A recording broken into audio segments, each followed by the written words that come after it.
Hey everyone, how's it going? It's Rajin Ramdeholl, and I am in Florida. Now, one of the things I wanted to do while I'm down here is really highlight some realtors that, we're partnering with and letting them kind of speak to you and you hearing it from them directly in terms of, why they became realtors, what areas they service, what separates them from the other agents in the area, and then just their local knowledge. So for people that are looking to come down to Florida or relocate, many of you don't know where you want to go or why you want to go there. So that's why we wanted to kind of have this showcase right now so that you could get a better idea of why you want to move down here, where you want to go. And again, I have Adrian and Shyan Singh. They are realtors out in Central Florida. Right? Now, what county is that? So it covers a lot of counties. Okay. So, you have Polk, Osceola, Orange, Lake County. Okay, great. So, which is important for people to know. See, I know some of those, like Orange County and stuff like that, but it's good to know Polk and all those areas.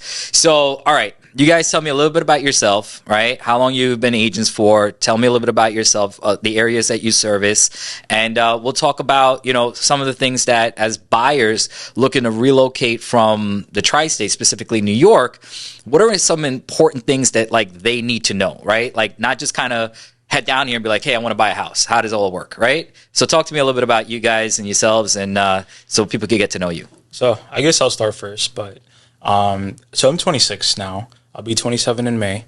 I've had my real estate license since I was 18 years old. Wow. Selling in the Central Florida area. So we moved here from Guyana in 2007, 2008, and we lived in basically Davenport ever since. Okay. So I can honestly say I've seen a lot of this areas grow up, explode actually. Yeah. A lot of these places, there was nothing. Yeah. Kind of like where I went to high school. So I went to Liberty High School, which is it's in Kissimmee. Okay. But it's really Kissimmee towards Poinciana. So, my high school was like the light away from where Poinciana became Poinciana. Gotcha. I went to Bell Lago as my middle school. So that entire area, the only thing there was the Publix. Okay. There was Bell Lago Academy. There was a few subdivisions, a few of them.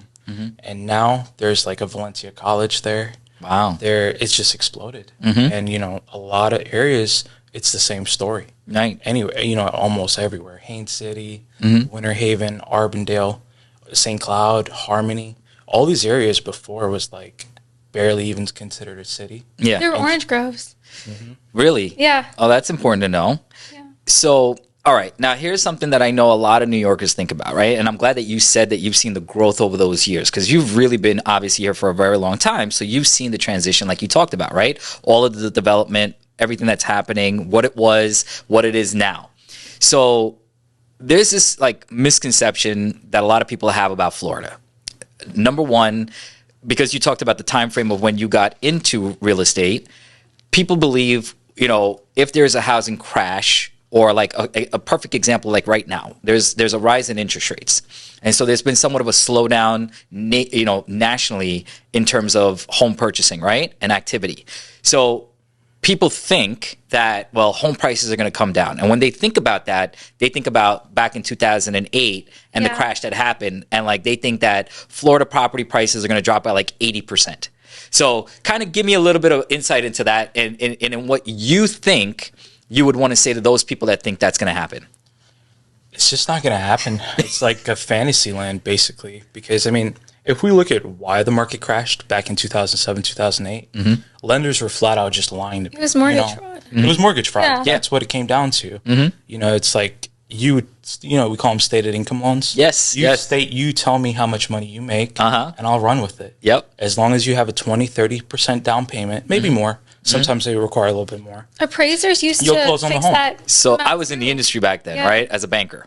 And I remember we were doing 106% financing. 106% financing. So just imagine you literally are buying a house with no money out of pocket. Yeah. And you could have done that as a stated income loan or a no income loan. So like you just said, you don't have to verify any type of income. You really have no skin in the game and you're going to go buy a property. So what's really holding you to that property, right? Exactly. Don't get me wrong. Now stated income loans are back now. But if you speak to anyone who's purchased a home in the last 3 years, and you ask them how unless they're buying cash in their finance, and you ask them how the lending process went, 9 out of 10 times they're going to tell you it's a nightmare, regardless of if these guys had good credit or bad credit, if income was strong or if it really wasn't strong. Yeah. It would be the same story. And it's the lender asked them to send the same pieces of information 1,000 times. Wow. In that 30-day, closing period. And it's because the lenders, they're basically forced to uphold this, standard and accountability. It's very strict to get loans. It's very hard to get a loan. It's not easy to get a loan. Yeah. Like I said, even if you have good credit and good income, it's still going to be a 30-day process. Right. Yeah. You just hit on something there that I wanted to talk about, right? So you just said it's still going to be a 30-day process, right?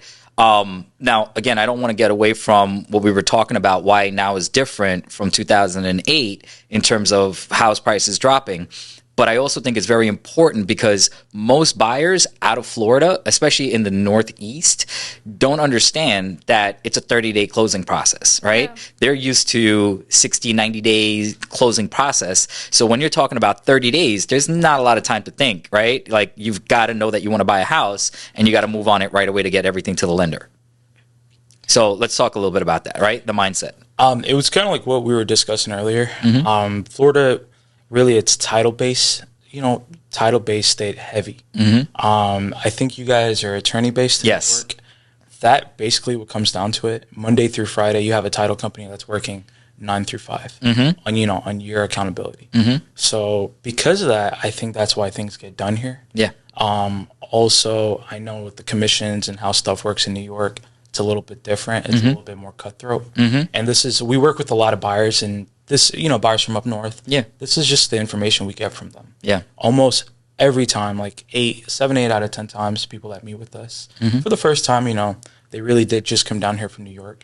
They're extremely skeptical because, the only time they've really seen or, they've never met us. Yeah. All they have to go on is our Facebook. Right. And, I understand there's, some people might, not really be the best out there. But it seems like there's a lot of that up north. From what we're, you're absolutely right. There is definitely a lot of cutthroat type of business that happens up there. Again, going back to just 2008, I think a lot of people were scarred and scared because of what happened. And their thing is when they think about housing and they think from a mortgage lender or even a realtor, it's like, okay, how do I know you're acting in my best interest? How do I know that you're not trying to just kind of stuff me into something that is only beneficial to you so you can make your money, right? How do I trust you based on what happened back then? So something that actually helps us is we do have clients that are kind of skeptical about that. They'll ask us about the market. They'll say they're going to hold off. My mom is actually someone that did real estate, so she purchased a home here. Her and my dad, we came straight from Guyana. We stayed in West Palm for about a year, and they purchased a vacation home from DR. So where we live, we're 10 minutes from Disney. So, vacation homes, that area is meant for Airbnb. Yeah. When you want to come to Disney, you stay where we live. So she went through the market crash. We almost lost our house and everything. So she's been through all that, and she knows the difference between that market and Florida just becoming a developed state. I think rent has went up 30% in Florida. Wow. So Florida is not what it used to be. It's very, very developed. We have a lot of out-of-state clients coming from New York. Most of our sales in 2020 were from New York. Wow. So yeah, it's getting pretty nice. You definitely need to come check out that area. Stay in Champions Gate and Lake Nona. Okay. Yeah. I've heard of Lake Nona. I've heard some really nice things out there. I would try not to be biased. Yeah. I would honestly say Lake Nona is probably the hottest spot to be in Central Florida. It's actually top 3 for Florida, I believe. It's supposed to be a top 3 city. Out of Central Florida, I could tell you. So the poppin' spots are usually Winter Garden / Windermere. Yes. / Dr. Phillips. Yeah, I've heard it. The same areas, basically. The other one would be the Champions Gate area. And the other one would be Lake Nona. Okay. But Champions Gate, it's heavily geared, in Davenport, it's heavily geared towards Disney. Okay. The rental aspect of things. See, and a lot of things changed ever since COVID because of that. Yeah. In Orlando, it's so populated. There's not land. There's not many new construction communities in Orlando. Right. If they are, they're going to be starting at minimum 450. And this was back in the day. So now those same communities are probably like 650. Yeah. You're probably low sixes starting. Wow. So that's why you see all the development that's happening on the outskirts of Orlando. So let's say if Orlando's right here, St. Cloud's here, Kissimmee's here, Davenport, Apopka, Ocoee, it's all building around on the outskirts of the city of Orlando. Wow. Yep. And Melbourne is, I guess this is one of the, it's a little bit further out. This would, you'd consider here with like Titusville. Yes. On the East Coast. But as you can see, all these areas are just getting... Which is, I think, really, and I'm going to talk about that topic right after this as well. So, like you guys said it, in terms of prices, where they're going, there's still people that believe, like, oh, I'm going to wait. Yeah. And, you know, especially even in New York, dealing with clients out there, even from ones that want to relocate, you know, their thing is, well, interest rates are a little high. Maybe I'll wait until rates go down. Maybe I'll wait for home prices to drop because I think the market's going to crash, or, you know, home prices are going to come down. Like, what would you say to people that are thinking that are looking down here thinking, well, maybe I'll wait a year or 2 years because home prices are going to come down, like I said, like 30, 40, 50%. They kind of already have. I don't think there's any point in waiting any longer. The market is stabilized. If you talk to anyone that truly sells real estate consistently year in, year out, they'll tell you that the worst time for like the last couple of years was honestly last year from July to the end of the year. Due to, especially in Florida where we had the re-elections and stuff, there was a lot of people that I know personally that straight said, well, we're not going to purchase until we see who wins the election. So it's stuff like that really slow things down. Yeah. The interest rates. You know, we're lucky enough to where a lot of our clientele now, it's on the upper end of the market. Okay. So really like the 800s, the 700s, the 900s. And those guys were the ones who were heavily affected with the high interest rates. Gotcha. Paying 8%, 7% interest rate on $1 million home is really going to hit someone versus paying on a $400,000 home. Or a $350,000 home. And now, do you, in talking about that, do you guys see a lot of the buyers that are buying, like you just said, the majority of people that were coming down here that were buying were from New York? Yeah. So did they look at that interest rate being an issue, or did they look at it as, hey, I'm okay with that? Like, were they selling properties out there and then moving down here, so they were putting more of a down payment, so they really didn't feel the interest rate type of thing? Or honestly, when it comes to, so investors are a little bit different than your buyers. Yeah. You know, your residential buyers. An investor does not care what the interest rate is. Right. As long as he has cash flow and he's getting a return on investment, he'll pay 30% interest rate. Now, do you find more of the buyers are investors versus like first-time buyers that you guys are dealing with that are coming out of state? Investor sales are still strong here. Yeah. I think it's like 24% is still investor sales.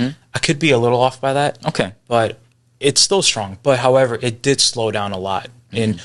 Not a lot maybe, but it did slow down a little in the last year or so, just because of everything that's been going on. Well, one of the things that I talk a lot about obviously is financing, right? Yeah. And so a lot of the investors that I deal with, or just even advice that I give to people, I always tell them that if I had capital, if I had money that I'm just like sitting there and I'm thinking, where am I going to invest? Like, what state would I invest in? I would absolutely tell them Florida. And so we deal with a tremendous amount of people. I don't know if you guys are familiar with this type of loan program. It's called the DSCR. So we have a lot of investors in New York that have cash, that have capital, and they're like, hey, I want to just buy something where it's a fair price, I can get positive cash flow, or even like the Airbnbs, right? Like we have a lot of investors that buy properties for Airbnb. So we still see a lot of that coming out of New York. And I know for me, I tell a lot of my investor clients out there that, you know, again, you want to be in Florida. And you hit a really great point, which were, you know, prices were up 30%, right, for rents. So when you're talking cash flow, that's exactly what you want to see as an investor.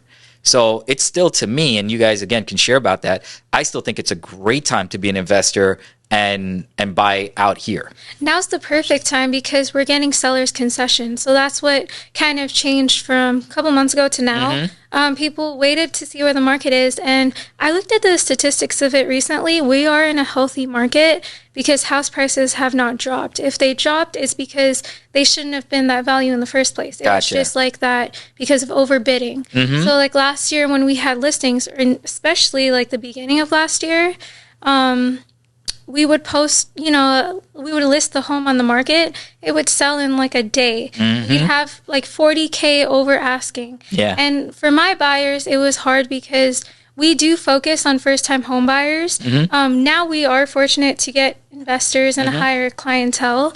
But Adrian started off selling to people that couldn't even dream of owning a home. Like we had people crying day of closing because this isn't even for them. It's for their future kids. So that's who we helped out. And I'm kind of happy because we were in the market before there was a popping market. So a lot of people became realtors because they're like, wow, this can make more. Oh, yeah, exactly. Like, it's easy to go sell a house, right? Go sell a house.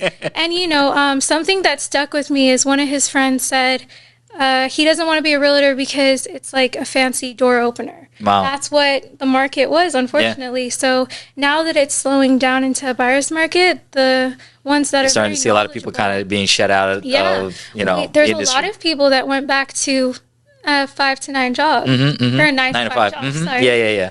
Yeah. So now it's funny because again, you guys, we could talk about that too, right? Because I see the same thing. A lot of people are like, oh, when interest rates come back down, then I'll jump back into the market. But you just said it, and I agree with you 1,000%. Like I tell people all the time, if you want to buy, I think now is a great time to buy, and I think now is a better time to buy than the last 2 years because of exactly what you just said. There was little inventory, a ton of demand, and so people were just paying higher and higher prices to get their offers accepted. Now, even though rates are higher, what's going to happen is you can still get a house at a fair price without having to overpay. And when interest rates do come down a year or two, you refi, you get the lower rate, and you're great. Because what I believe is that what will happen is all those buyers are there that are on the sideline, that are waiting. They're going to get back into the market when rates drop. And then we're going to go right back to where we were a year and two ago, where people were outbidding and overbidding and all that kind of stuff to get their offers accepted. Right? What do you guys think? So with interest rate being where it is, they do say in a healthy economy, interest rates are supposed to be like 4.5% to 5%, or 6. I've heard even up to like 6-7%. It's just that I think it's a little too high right now, and that's what I was saying earlier. So from like July to like December, it was a big slowdown, and I could give you real life examples. So I had a few listings, over $1 million listings. I could even give you one example in Lake Nona. This location is literally in the heart of Lake Nona. It's a golf course community, one of the most desirable areas in Lake Nona. The home from the builder is roughly about $1.4 million with all the upgrades and stuff that this particular listing has. And that's with like a 8 to 10 month build time on top of that. And the builders do sometimes charge a little bit more closing costs. They might give you some more concessions back. Typically, it'll cost you a little bit more on the construction side. So our listing, we didn't end up selling it for $1.1 million, and it came down $300,000 from July to December. Biggest issue was that interest rate. The home was showing for $1 million listings. If you're having over 10 showings a week, that's great. That's considered a lot. That's phenomenal. That's a lot. That's a lot. This home was showing anywhere from like 8 to 12 times a week. Wow. For $1 million, again, I was just very happy about that. However, qualifying, I couldn't get a single written offer. And talking to the realtors, if they were the realtors' clients or mine, I'm just trying to help qualify people for this home. And the same story that I was getting, it's rates. Clients really love the home. Would love to submit an offer. We just can't get an approval. So we asked for the AUS approval. Nice. Okay. It just saves time because an approval. Anyone could call a lender anywhere. I'm glad you're talking about that. This is how much money I'm just speaking to some competitors out there, by the way. No, go ahead. Anyone could call and say, this is how much money I make. And I have zero debt. everyone always has zero debt. No one's got debt. Yep. But when the lender looks at it, it's different. Yes. And, so just to save time, we asked for AUS approval. I'm glad that you said that. All that is the lenders reviewed your documents and they said, okay, this is a real. Yeah. So just to give you a little insight in terms of what we do, we actually have that file pre-underwritten by an underwriter. So not only do we have the AUS, but we actually have a pre-commitment. Yeah. So when we do pre-approvals considered, it's actually a pre-commitment. Yeah. And because we go through the same thing, right? Like we talk to clients all the time and they're like, oh, I'm already qualified. And you're like, oh, really? If you mind me asking, like, how were you qualified? Oh, I went into my bank and I told them I want to buy a property. And, they were like, oh, here's this pre-qualification, pre-approval. Oh, so they didn't look at your tax returns. They didn't look at your pay stubs. They didn't look at your W-2s. They didn't look at your bank statements. They didn't look at your credit. They didn't look at any of these things, but they gave you an approval, right? And, unfortunately, buyers are kind of stuck on, well, yeah, because, they're a big institution. They're who I bank with. So if they're telling me I'm qualified, I must be qualified. And then that's where you go through the process. And then like 2 weeks later, 3 weeks later, you hear, yeah, no, they couldn't qualify. Yeah. The builders are learning a hard lesson about this because when the market was really, really good, there was a lot of builders out there that cut commission. Yeah. They cut commission. Some builders They didn't even pay realtors. Some builders literally told us for certain communities that we're not paying you anything, but you can feel free to represent your client for free. Wow. Wow. That's crazy. Those same builders very much regret that decision. Are begging right now for you because to I can tell back. you why. Those easy qualifying clients, it was like a 60% cancellation. Wow. And yeah, so out of 7 contracts, 5 of them were getting canceled. 4 of them were getting canceled or couldn't close. Yeah. And that's the worst nightmare for a builder. Yeah. Because you know how hard it is as a realtor to sell another home someone else spec'd out for themselves. And that's something I want to really talk about as well, because I hear it all the time, and I'm glad that we actually talked about, looking at the AUS and the approvals and stuff like that, right? Because some people still have this mentality, again, up north, it's like different. People think that, well, because I'm moving from, let's say, New York to Florida, or I'm trying to buy from New York to Florida, right? That I'm just going to qualify. It's so easy for me to get a house down there, right? And they don't realize that it's a really competitive market down here, and you have to come qualified. So like we tell people, even out of New York coming down here, get pre-approved up there, right? Know what you're looking for. Know that you're qualified. Don't just get down here and, tell a realtor, hey, I want to go look at a property. I'm obviously thinking that you guys, before you even go out and show any homes, you're saying, hey, I want to make sure you're qualified, right? No matter how much money you tell me you have, no matter how much you tell me you're qualified, I want to see it on paper. So like, would you give that advice to people that are looking to come down here, is like, make sure you get pre-approved and, get your stuff in order before you come down here, because we're not going to take you to see properties? It goes both ways. It's, I understand a lot of clients will have the feeling of, we just want to know how much money you can afford. It's also protecting you. I've seen it many times where you show a client a home, they fall in love with that home. They're set on that specific home, just to get told, yeah, you don't qualify for this. Yeah. That will crush them. Yeah. Depending on the client, it just so happens a lot of our clients have this mindset. Once they found that home, they're like, okay, we'll just wait until we could afford that specific home. And it's not going to happen because it's gone. Unfortunately, it's not going to happen. It's gone. The market's not going to wait a year and a half for right, or exactly. Year for you. Most people, the truth is, you just can't get such a crazy pay bump to qualify you for an extra X amount of dollars. Right. And, you can't really sit there and force a client, well, no, you have to purchase now, even though they may not understand it's in their best interest. Yeah. So I really do think you speaking to a lender, it's in the best interest for all parties here. It's just a time saver.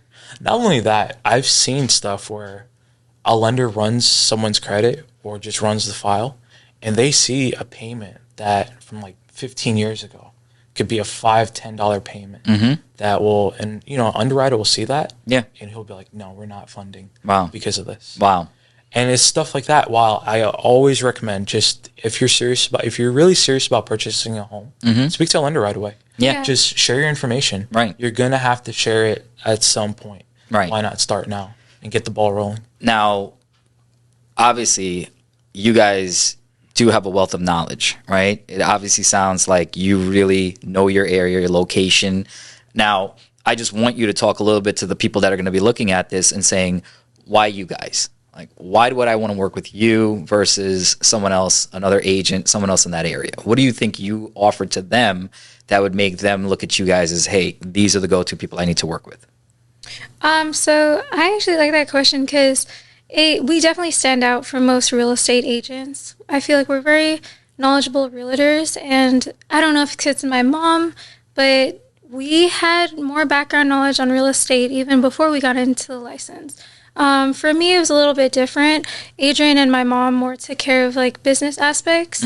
For me, the day I got my real estate license, I went to go show a house for a new construction. Wow. And I was like, I knew nothing. Like, I never did training, never did an open house, never did anything. I passed my test. I was kind of already accepted into the brokerage because of him. It was just a matter of me becoming licensed with DBPR.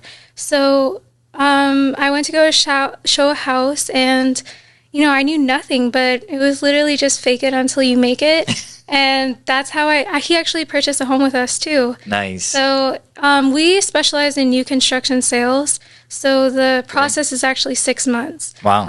And I know we brushed on this, but when they're coming to meet us, usually something that sticks out with them is we do show new construction. Even it sets us out from resales. They always say, my other realtor showed me 3 homes. They were older, and you know, they always say, like, we don't push, we'll show them.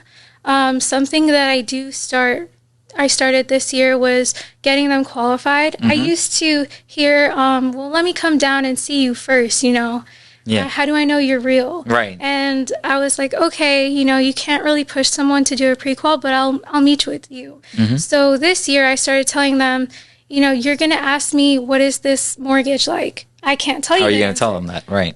You would ask me, what are the taxes? Yeah, I can tell you the taxes, but it's better to know your numbers before meeting with me, know what you qualify for, know what down payment you want. And I was like, that's really the first step. And if you're not willing to do that, you're clearly not willing to put a contract, a real effort into, or you're not a serious buyer. Yeah, you're right? not serious, because why are you Which is waiting? important. You guys want to make sure, Yeah. as you just said, that you're dealing with quality people that are not just here, that's like, oh, I'm down here for a weekend or a week, and you know what, let me just go see a property, and maybe I might want to buy, maybe I won't, right? Like, time is super important, and your time is very important to you, right? And the quality of people you work with. We're actually full-time students at UCF too, so when I show a house, I really do we took off from school to be here. Wow. And our classes aren't easy. I'm in organic chemistry too. Wow. So Adrian's doing aerospace. So, you know, like, when I show homes, like, we actually do meet with qualified people. And by all means, you know, everything happens, you know, life happens. If you can't qualify now, that's perfectly fine.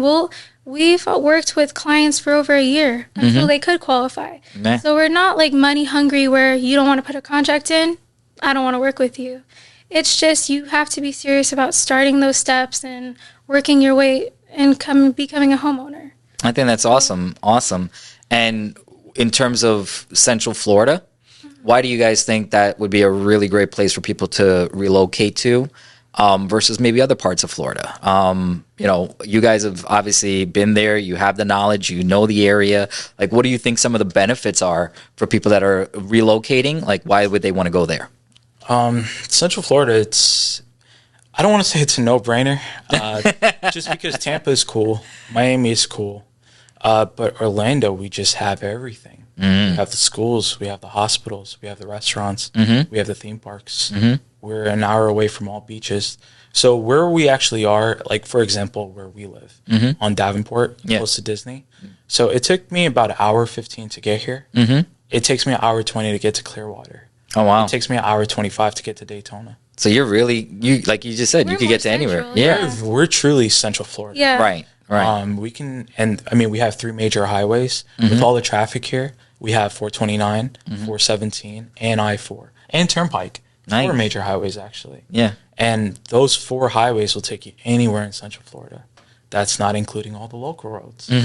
And it just, if anyone's truly wondering how Florida is doing, every single one of those roads are jam-packed, morning and afternoon. Right. Our traffic is bad. It's like LA traffic, maybe not for the extended periods of time. Right. Maybe it's not like that for 5 hours, 4 hours, But for like the solid 2 hours, it's bad. So if you're moving from New York, you're not missing anything. Nope. If you're used to being stuck in traffic, and just so you know, it's like going from here to like a mile away, it's like sometimes 45 minutes. Oh yeah. Like Yeah. it's pretty bad. So that's something that they're not going to miss out on.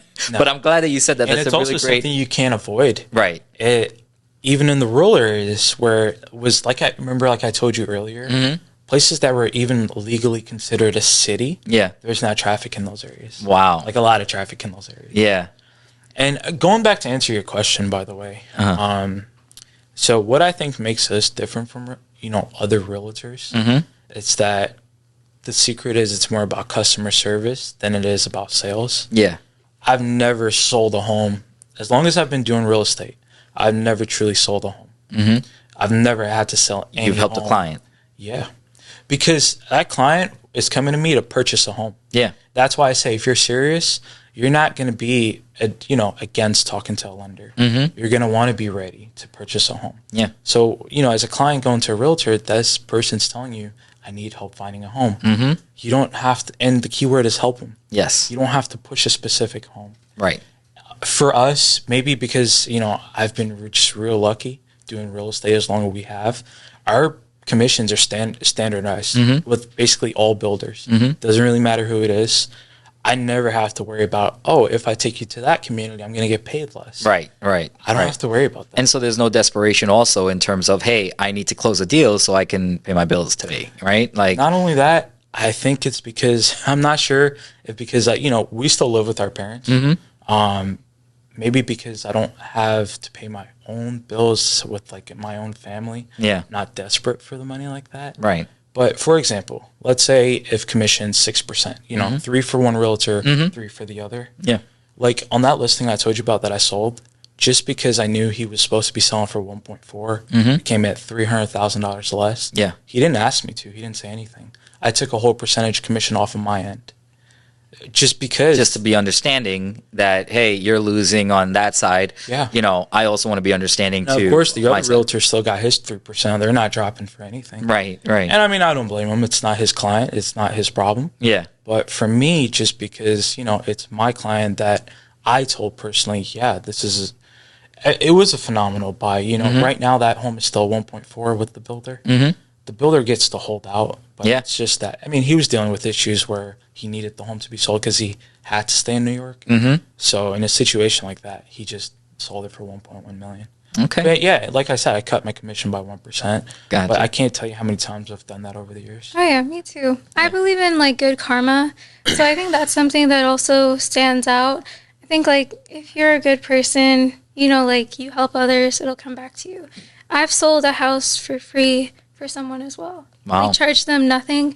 I know there's some realtors listening to that. They're like, what? Yeah.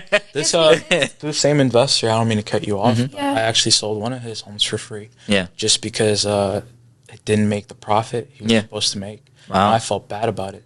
Did that lead to future business? It did. Smart. But Yeah. Right? So you look at the bigger picture.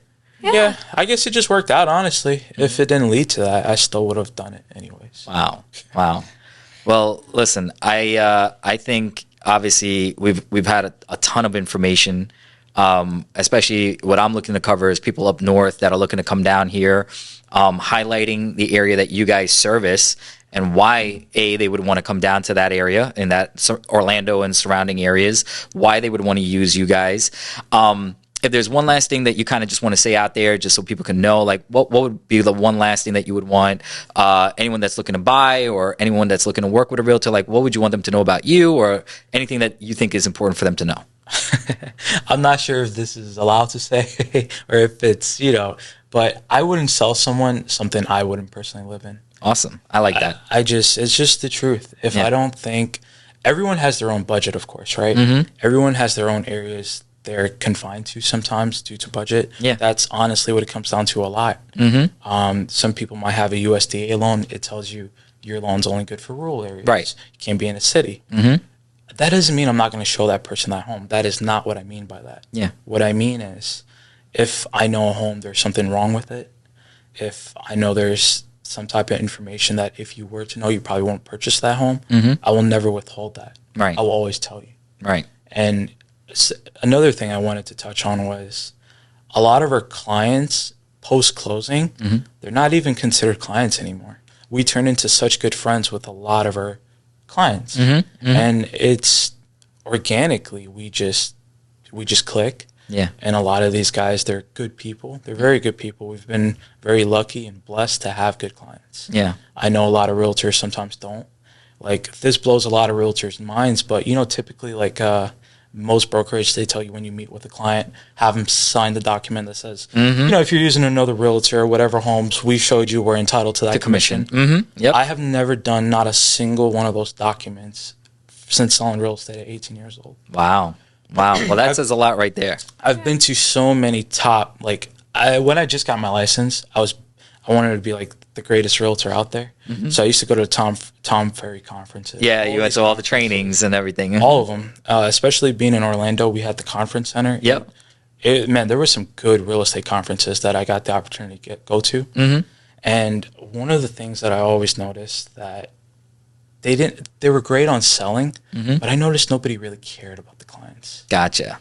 And that was something where I'm going to do this differently. Yeah. And it worked out for us, And I think that's super important, honestly. I think, having a passion for what you do, but more importantly, what you just said earlier is, like, you're in a business of service and you're servicing people. It's not you're in a business only making money. It's not only that you're in a business where it's profits over people. It's people come first. And I think as long as you have that as your North Star, and obviously clearly you guys exemplify that. As long as you have that as your North Star, you're going to be successful. So being in Davenport, so close to Disney, a lot of the communities there are vacation renters. Yeah. And so commission on vacation communities, they're a little different than a residential community.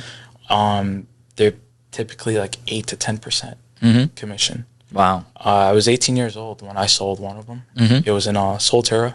It's a very nice community. Yeah. I mean, the community has lazy rivers and stuff like that. Oh, that's pretty cool. I like that. Yeah. A lot of the communities in Davenport, there's like 3 of them, the 3 top ones. Yeah. That's what they all cater. And very nice. Because they're catering for vacations. Restaurants. Vacations. Gotcha. Mini resorts. Gotcha. They're very much mini resorts. Very nice. Every home in there has a pool, stuff like that.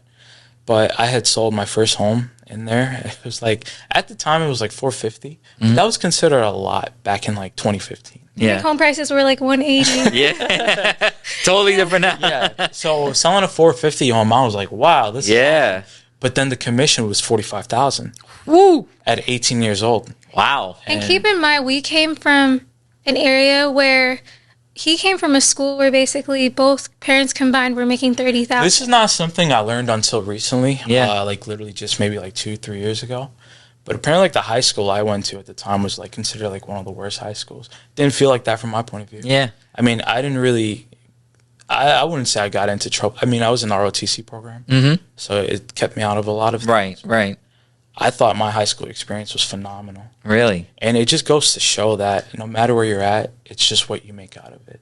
I love that. You could go to a great school and have a bad experience and go nowhere. Yeah. But for my school, because maybe academics weren't so good. So if you did have good academics, you're probably guaranteed a scholarship. And that's something people don't realize. If you take your kid and you put them in a very competitive school, that kid's going to bust their ass to try and get any type of scholarship. Yeah. But like you put them in a normal high school, they can thrive. And they're probably going to go further from just being in normal, organic environments. That's awesome. That's something a lot of people, they force a lot of things. Yeah. Even real estate, people they think they have to force all these sales pitches, training, and you don't. Just be yourself. Just be yourself. Well, listen, I definitely appreciate you guys taking the time to be a part of this, to bring all this information. For those that are looking at this, I hope you've really gained a lot of insight into it. And of course, if you want to get more information, we'll have their information. You can DM me directly, but you can also find them on Instagram at Property Siblings. Yep. Right? _Property Siblings. At _Property Siblings. And again, I'll share their information as well. And thank you guys, Adrian and Shyan. Again, thank you guys so much for being a part of this and bringing all that info. Thank you for having us. Yeah. Thank you for giving us the opportunity. I want to apologize. This is my first time being in front of a camera. I'm just extremely nervous. And you could ask my sister. I'm nervous. I am not a camera person. I'm not a social media. Well, you did very well. I would not have known that, and I don't think anybody else would have known that either. So you just gave away that secret. No, I'm an open book. I'm honest. I love that. I'm a big fan of the military and military mindsets. And like I told you just now, I was in ROTC for 4 years. One of the most influential persons in my life was Sergeant Davis. Yeah. And he always showed us what being a leader was. When I was in ROTC, I was probably one of the youngest company commanders at our school. Wow. And he always told me, he was like, when you graduate, the real world is all about leadership. Yep. And he's like, you want to make money, you want to be successful, you have to be a leader. And he's like, if you're not compassionate and you can't understand people, you're not going to go anywhere. And awesome advice. It's awesome advice. Some of the greatest advice I've ever had. Yeah. And wise man. He was the one who taught me to just be yourself, be an open book. A lot of people aren't going to like you, but that's okay. But a lot of people will also like you. Yeah, that's right. So it goes both ways. And that's right. You live for yourself, not anybody else. Just be you. Yep. All right. Awesome. Again, thank you guys so much. Thank you.